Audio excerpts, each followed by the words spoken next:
Hello guys, हा बघा निशांत. निशांतला दिवसभर काही टेन्शन नसतं. दिवसभर विचारा, आता सुट्ट्या लागल्यात, दिवसभर गेम खेळतो, क्रिकेट बघतो, यूट्यूब बघतो. हा पण यूट्यूब हल्ली मी त्याचं बंद करून टाकलंय.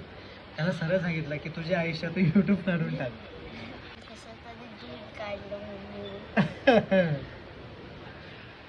फक्त त्याचे पुढले चॅनल्स नाही आले, अर्धे चॅनल अर्धे झाले का? मला असं वाटतं की वेकेशनमध्ये यानं यूट्यूब त्याच्या जिंदगीमधून बॅन केलं पाहिजे.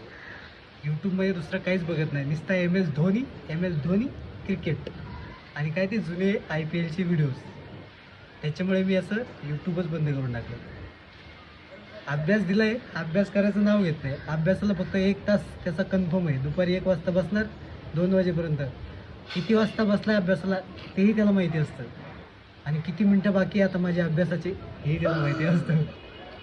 सो फायनली आता निशांतची शाळा चालू होईल, तेव्हा कुठे निशांतला थोडा आराम भेटेल यूट्यूबपासून आणि MS धोनीपासून.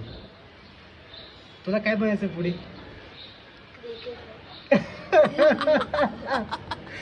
सुरुवातीला याला बस ड्रायव्हर बनायचं होतं. तो मला वाटतं 2-3 वर्षाचा होता. त्याच्यानंतर त्याला पायलट बनायचं होतं. त्याच्यानंतर त्याला रोनाल्डो बनायचं होतं. आता रोनाल्डो संपलाय, आता काय बनायचंय? MS धोनी. आता अजून 10-12 वर्ष होईपर्यंत काय काय आयुष्यामध्ये त्याची येतील सांगता येत नाही.